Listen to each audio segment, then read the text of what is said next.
Yo, welcome. So I'm gonna take you through my kickboxing workout, warm-ups, stretches, everything is gonna be included. Something that's very important that you'll see me emphasize on is gonna be the importance of one, footwork, two, your hips and flexibility, and then three, I think it would be speed and practicing the same thing over and over. All right, so we're gonna get into single leg raises, right? This is really important for hip strength, hip mobility, which is AKA your kicking, right? You're gonna always wanna make sure that you're stretching before you get into kicking, punching, because you can very easily tweak something. We're also doing 90-degree hip rotations, right? So this is gonna be stretching in that internal hip as well as the external hip. And you'll see me bend down and also add some extra flexion. This is an advanced movement where you're actually going to bring your butt off the ground, bring your pelvis up, and really stretch out the groin. This took me some time to really unlock. Butterfly, hip opener, so very simple, very basic. And then we're gonna get into hip circles, right? Making sure that we can get the full range circular motion within our hips, which is super important. Hamstring, toe touches, you're gonna unlock the hamstrings. Make sure you point your toes up when you do this. Next one's gonna be a deep lunge. I don't know if for sure if this is the name, but you see me go into a lunge with my knee on the ground, and then I'm bringing my pelvis forward and stretching out that back hip, right? While I do that, I'm also stretching out that glute of the top leg, and then you see me add in some movement, right? Some thoracic rotations, as well as bringing my chest forward down to my knee and just adding more ranges of motion, because I don't think that you can have too much range of motion, especially when it comes to kickboxing. Then we're gonna foam roll upper and lower back just to break down that muscle and get it ready for whatever, well, every time you're throwing a punch and you're kicking, it's a lot of movement within your back. I've actually tweaked my back couple times. I'm also foam rolling out the hip flexors, very important. As you work on your hips a lot, they become very sore. Hip openers, you see all of these movements are very similar in terms of opening up the hips, stretching out the groin, and then adding in some ranges of motion by bending down or twisting and adding some rotation. Also want to make sure that you stretch out your wrist, so flip them over both sides, rotate them because you're going to be hitting a heavy bag. Deep squat, and then we're going to go into back taps. So I like to do no wrap back taps. Don't do this if you're a beginner. Don't do any of this honestly if you're beginner, because you want to make sure that your wrists are used to impact. It took me a while to get to this level, and I do this because I keep fucking burping. And I do these back taps because I am working on, and I want to continue to work on making sure that I'm stacking my joints properly. You will fuck up your wrist if you do this and you do not know how to strike properly. Then we got leg lifts. So we're gonna just do the leg lifts. I also like to do static holds. I didn't get a video of it, but I'll also just hold the leg up there. And then we're just getting some kicks in, right? Warming up the actual movement. And then we're doing some blocking and some kicks. Always mixing in the footwork. That's my style. That's my style of fighting. In Muay Thai, you don't really move around like this, but within kickboxing and boxing in general, I like boxing. I also like kicking, so I guess I do kickboxing. My style is a little bit made up, but it's whatever.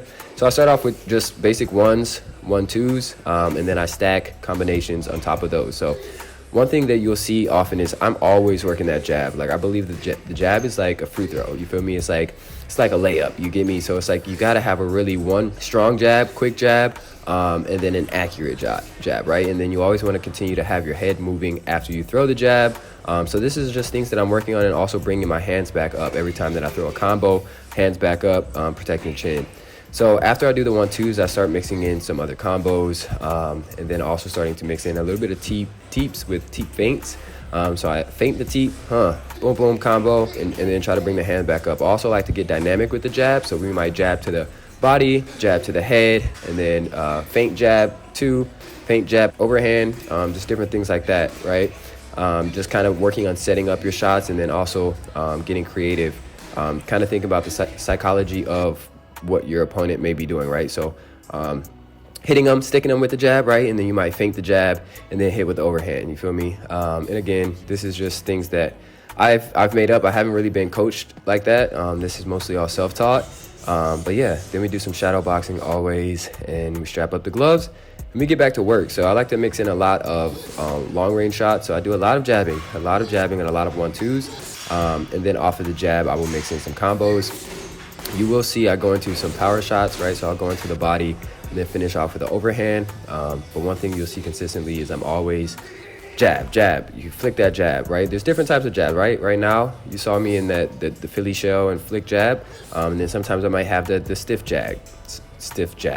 So mixing that up is something that I found is important to work on different styles of jabs. I might have an outside jab, I might have an inside jab, right, with that head movement. And then we always do the dumbbells with the 1s and the 2s, making sure that on that 2, you see how my shoulders actually turn, I'm getting that full rotation. That's something that I've learned is very important. And then also that head movement when I'm jabbing, right? And then after the 1-2 roll, just consistently making sure that you're building that muscle memory of moving your head off the line, right? And if you throw a 2 or if you throw something, you're offline or you're rolling. And then, yeah, that's just something that I've always worked on. And again, I'm not a professional, but I know that I can help some people that's out there, you know? So yeah, I just wanted to share this with y'all. And then after this, so dumbbells, super, super important. Doing the 1-2s, doing speed reps. After the speed reps with the dumbbells, then we're gonna drop the dumbbells and just use regular hand speed. And you feel like goddamn Flash. Hands feel super fast. So yeah, just doing some combos, just doing some fast reps. And yeah.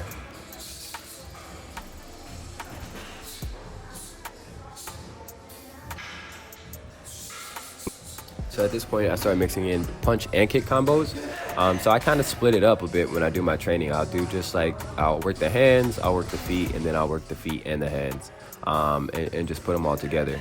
Again, kickboxing is something that is a bit more new to me than boxing in itself, but I really enjoy the art of kicking. So yeah, I hope y'all enjoy. That's a wrap. Make sure you hit the like and subscribe.